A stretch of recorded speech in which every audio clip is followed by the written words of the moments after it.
The Ferragamos is accommodation roller coaster.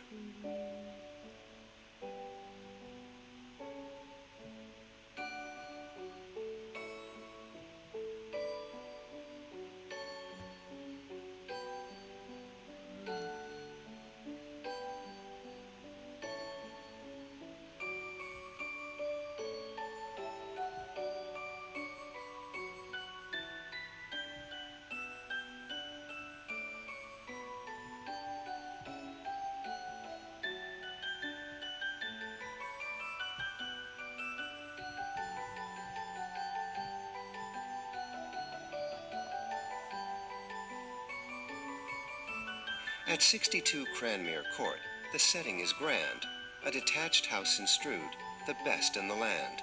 It is move-in, ready, tranquil and bright, a sanctuary bathed in the soft morning light.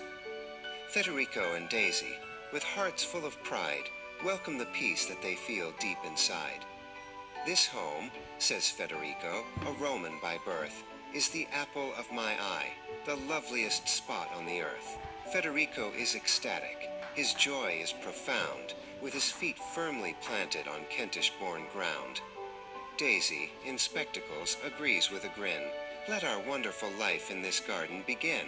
The architecture is sleek, the garden is lush, a reprieve from the city's loud, cacophonous rush. Every corner is filled with treasures they love, like a blessing sent down from the heavens above. It is proper lush, as the local folks say, and they plan to remain for a year and a day. The multicultural community welcomes them in, as a new chapter of stability starts to begin. It's a belter of a place, Daisy whispers with glee, the perfect environment for you and for me.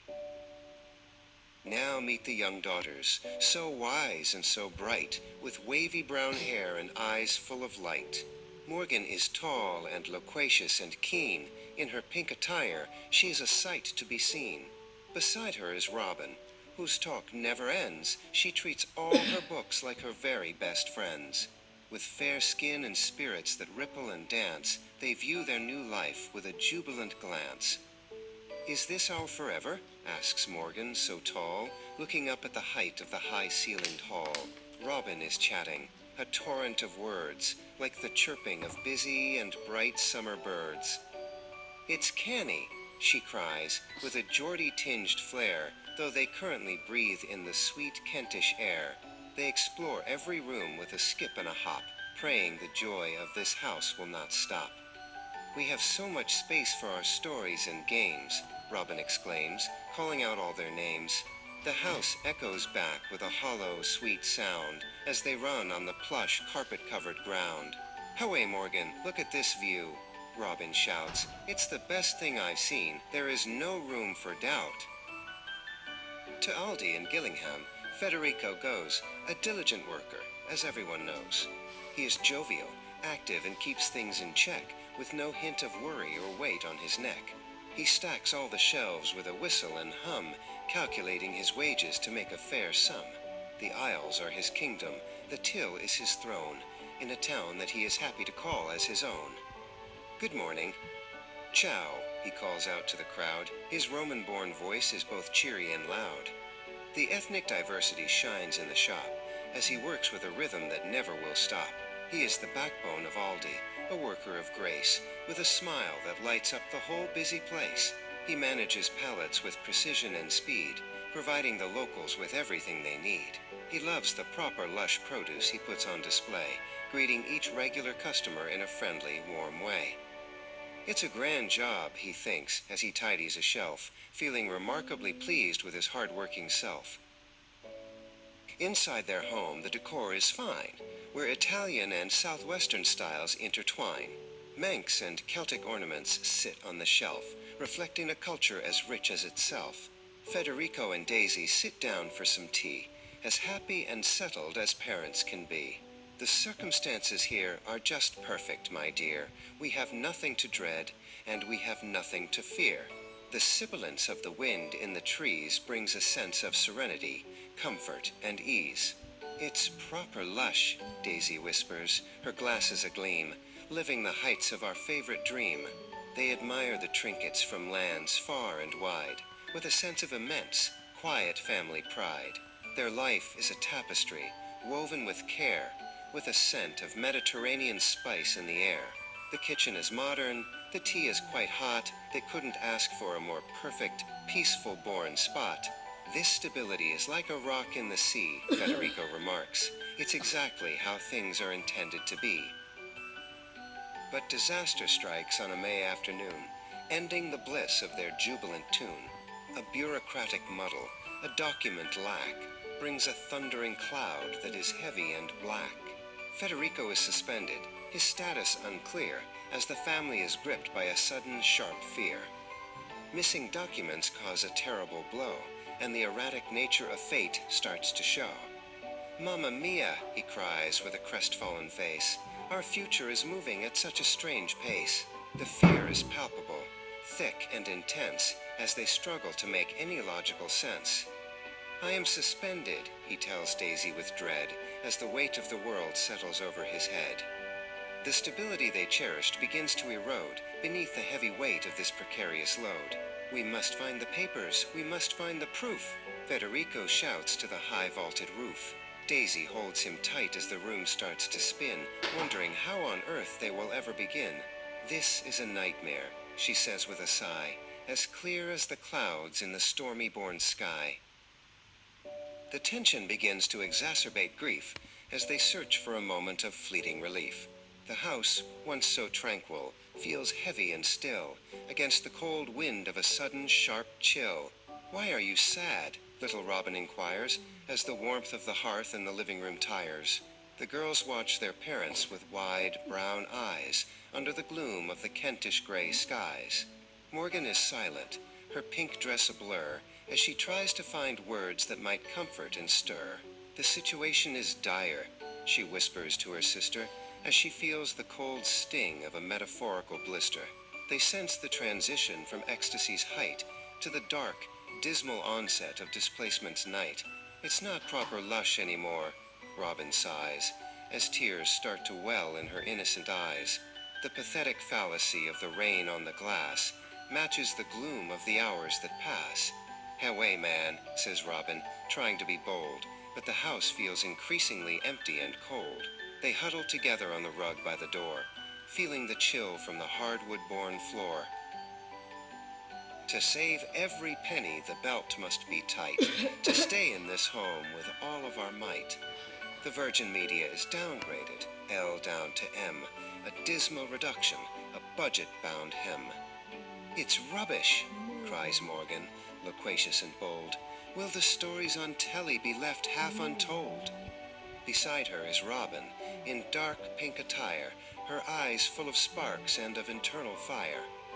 "Away, man," Robin shouts, using northern-style slang, as the bells of misfortune begin a loud clang. The girls are loquacious, their dialogue grand, as they try to make sense of this changing land. "This is abysmal," Morgan tells her young peer, as the end of their stay in Cranmere draws near. Every copper is counted, every penny is saved, as the path to their ruin is brutally paved. "We can't watch our shows," Robin moans with a huff. "I think that this lifestyle is getting quite tough." The screen flickers low with a limited choice, reflecting the loss of their confident voice. "It's a proper disaster," Morgan exclaims to the wall. "We've hardly any entertainment at all."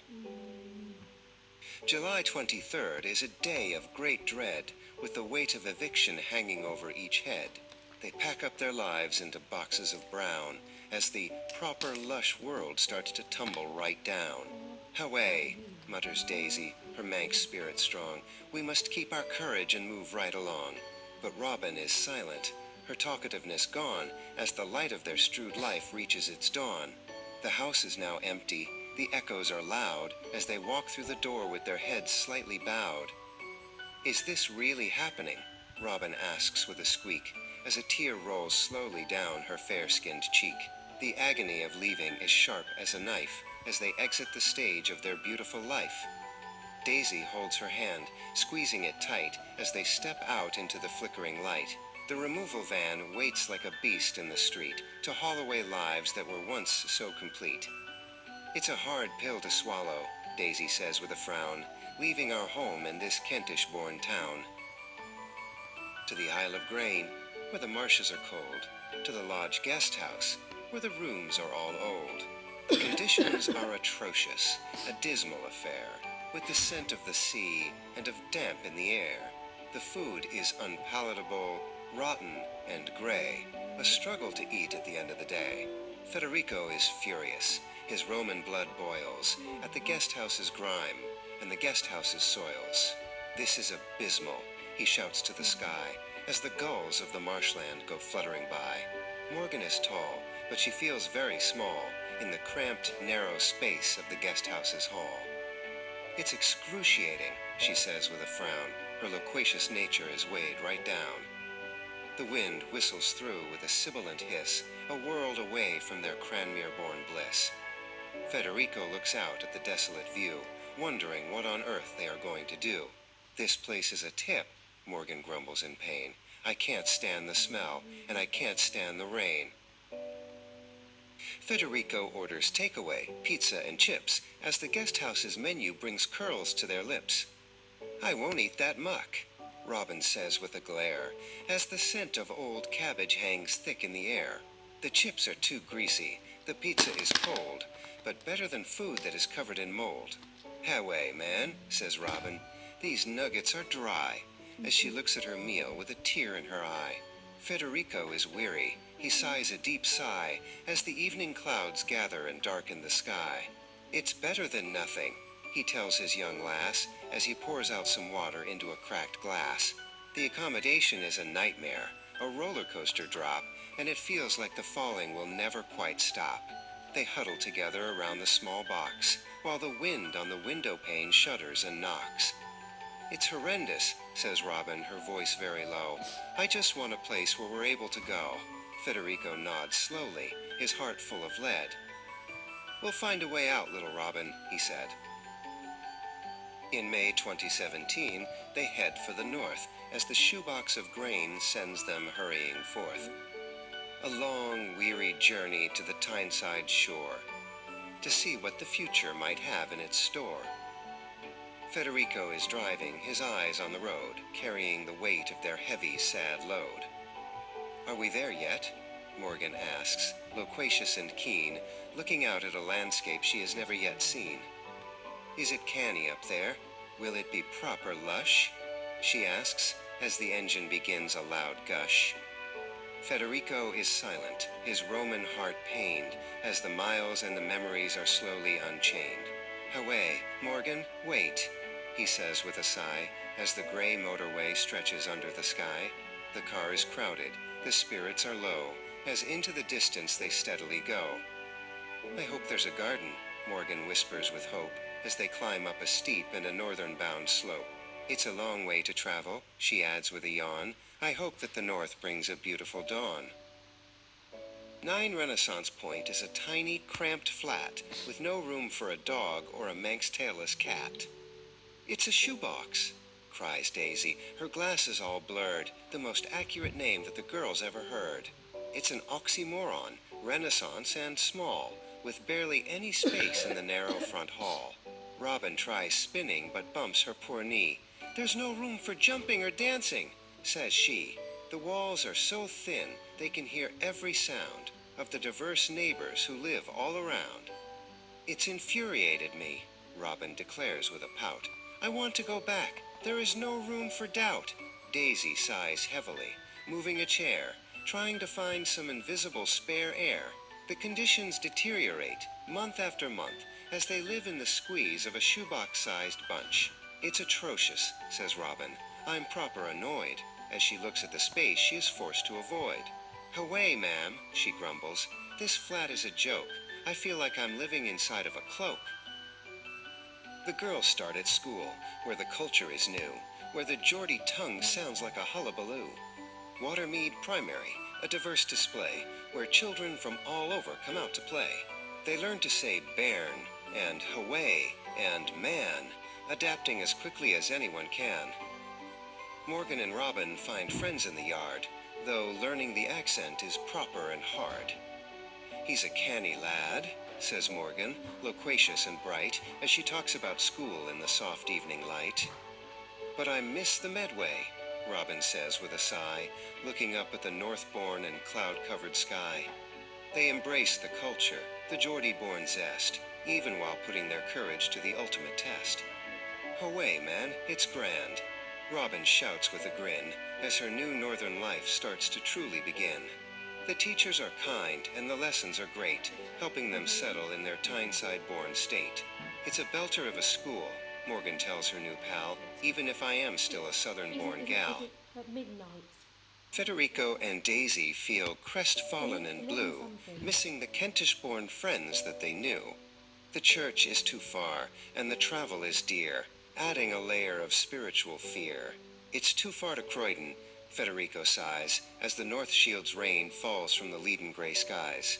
They sit on the sofa, so close they could touch, missing their old life, oh, ever so much. The travel is abysmal, Daisy says with a frown. It's a long way to go from this Tyneside-born town. Away, pet, don't fret, Federico tries to say, but his Roman heart feels a world away. They dream of the Medway, the Green, and the Strood, as they share a small plate of Northbourne-made food. The displacement is heavy, the longing is deep, as they fall into restless and Northbourne-made sleep. The paradox of safety in such a small space makes them yearn for a much more familiar-born place. We're so far from our roots, Federico says low, in a place where the cold winds of Tyneside-born blow. In January 2019, a bright bairn is born, like the first golden ray of a Tyneside morn. At the Royal Victoria, River arrives to change all the rhythms of all of their lives. Daisy is radiant, holding her tight, a beautiful treasure, a bundle of light. She's ecstatic, says Daisy, with a grin on her face, the loveliest girl in this whole tiny place. River is tiny, with eyes like the sea, as happy as any small baby can be. She's the apple of my eye, Daisy whispers with love, a gift from the heavens and angels above. Despite the cramped flat and the shoebox-born squeeze, River brings moments of laughter and ease. She's a canny little lass, as the neighbors declare, with a crown of light, wavy and brown-colored hair. Daisy holds her and feels a great surge of peace, as the pains of the past find a temporary release. Away, little River, she croons to her child, you're the star in a world that is stormy and wild. But 5 in a shoebox is proper too tight, with the sound of a baby throughout every night. The space is intolerable, chock-a-block full, like a 1,000-ton weight with a heavy, hard pull. Federico tries helping, but trips on a rug, while trying to give little River a hug. There's no room to move, he says with a groan, in a voice that is partway a sigh and a moan. River is crying, her voice loud and clear, echoing into every inhabitant's ear. It's excruciating, Federico tells his small child, as the atmosphere in the flat grows increasingly wild. Away, man, he mutters, we're packed in like fish, as he dreams of a house as his ultimate wish. He rocks her to sleep in the glow of the hall, as his shadow looms large on the cramped, narrow wall. The struggle for space is a constant-born fight in the depth of the North Shields and shoebox-born night. We need a new home, he whispers with dread, with enough room for every small, sleepy-born head. February 2020, the homeward trek starts, with hope in their souls and with joy in their hearts. 7 Gillingham Green is the new place they find, leaving the shoebox of North Shields behind. We're going back home, Federico cries with a cheer, as the white cliffs of Kent start to slowly appear. Daisy is packing the last of the toys, happy to leave all the Tyneside-born noise.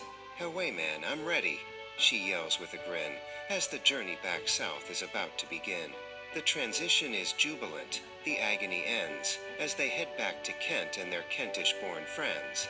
It's proper lush, Federico, Daisy declares, as they climb up the moving van's metal-borne stairs. They are leaving the north with a canny goodbye, under the light of a southbound bright sky. The shoebox is empty, the keys in the lock, as they watch the North Shield's born and ticking back clock. It's a new start, pet, Daisy says with a smile, and it's been such a long and a northern-born mile. Federico returns to his Aldi-born post, to the job and the colleagues he values the most. Stability blooms like a flower in May, as the shadows of struggle are driven away. He stacks all the shelves with meticulous care, with a "Ciao Bella" greeting and plenty to spare. The customers miss him, his spirit and style, and greet his return with a jubilant smile. He's proper and canny and lush, all in one, now that the days of his exile are done. With documents sorted and status quite clear, he works with a heart that is emptied of fear. The supermarket hums with a rhythmic beat as he greets every neighbor he happens to meet. "I'm ecstatic to be here," he tells a regular friend. "My time in the north has come to an end." He is the master of pallets, the king of the floor, and he couldn't ask for a single thing more. "It's grand to be back," he says with a hum, calculating his future to make a fair sum. But then comes the lockdown, a global-scale hush, ending the hurry and ending the rush.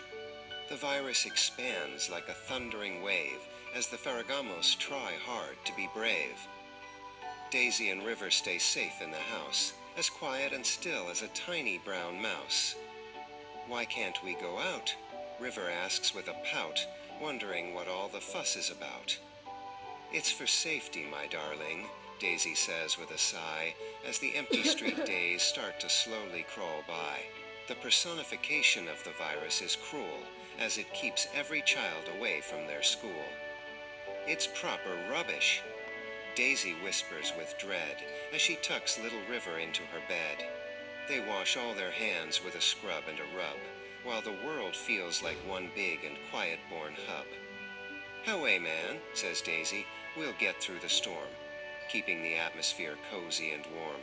"It's a strange time to live," she tells the small lass, watching the days through the window-pane glass. Because the girls are vulnerable, Morgan and Robin must go to the school building where the internet can flow. "It's strange being here," Morgan says with a frown, "in a classroom that's empty and quiet and brown." They sit at their laptops for lessons online, trying to make all their school workings shine. Robin is talking, though no one is near, her voice echoing into the space, loud and clear. "Away, man, this is weird," she tells her big sis. "It's a social-sized hole that I really do miss." They are at the school building, but feeling quite lone, as they study in a place that feels like a zone. The sibilance of the silence is heavy and deep, while the rest of the world is as quiet as sleep. "I miss my best friends," Robin sighs with a pout, wondering when they'll be allowed to come out. "It's abysmal," Morgan mutters, her pink sweater bright, "working in school in the middle of the night. Or so it feels, anyway." Homeschooling is atrocious, a dismal routine, with the glitched-out display of a laptop-born screen. Federico helps Morgan with sums and with math, as they try to navigate learning's long path. "I don't understand it," Morgan cries with a glare. "The teacher is lagging and isn't quite there." Federico looks over her shoulder and sighs, with the blue light of computers in his Roman-born eyes. "Away, Morgan, focus," he says with a grin. "Let's see where the logic and numbers begin." The loquacity of the girls is proper and high, as they grumble under the Kentish-born sky. "This laptop is rubbish, it's proper annoying," Morgan declares, her frustration enjoying. Every click and every whir of the machine is the most excruciating sound that they've ever once seen. They battle with pixels and battle with code as they carry the weight of this digital load. "It's a proper headache," Federico agrees, trying to learn while the whole world-born freezes. As the years wander by, their prosperity grows, like a river of success that steadily flows. A maroon Ford Fiesta, then a Corsa of blue, as they build up their lives and their fortunes anew. Federico looks at the cars with a pride that is vast, knowing the days of the guest house are past. Daisy gets a Land Rover, silver and grand, the finest of cars in the Gillingham land. It's lush, isn't it? Daisy says with a grin, as she climbs the Land Rover and settles within. Away, it's a belter, Federico exclaims, as they move past the era of struggle and blames. The cars are a symbol of hard work and grace as they drive through the streets of their favorite place. Federico polishes the Corsa until it is bright, shining like silver in the morning-born light. We're moving up, Daisy, he says with a laugh, as they walk down their long and their gravel-born path. Proper lush cars for a proper lush life, he tells his resilient and wonderful wife. September the 1st, 2025. The best day to be truly ecstatic alive. 23 Lewis Avenue, purchased at last, a home that is built for a future so vast. Federico and River walk through the front door, across the wide expanse of the tiled kitchen floor. It's huge, cries young River, with zeal in her eyes. It's a proper lush house of a giant-sized size. This is their forever, their sanctuary grand, the finest of homes in the Kentish-born land. Federico is beaming, his heart full of peace, as the worries of housing finally cease. Welcome home, River, he says with a kiss. There is no other place that is quite like this. The house has 4 bedrooms, and windows so wide they can see all the beauty of the garden outside. It's proper, Papa, River shouts with a leap. This is a promise that we're going to keep. This detached 4-bedroom palace is theirs alone, the greatest achievement that they've ever known. The struggle was long, the roller coaster steep, but here is the sanctuary they finally keep. With separate rooms for the girls, one and all, and plenty of space in the wide, airy hall. In Gillingham now, where the cultures all blend, and every new neighbor is treated as friend. Morgan and Robin, now older and wise, look out at the street with a light in their eyes. It's chock-a-block full of such wonderful things, cries Morgan, enjoying the peace that it brings. My room is pink, she declares with a cheer, the most beautiful room I have seen in a year.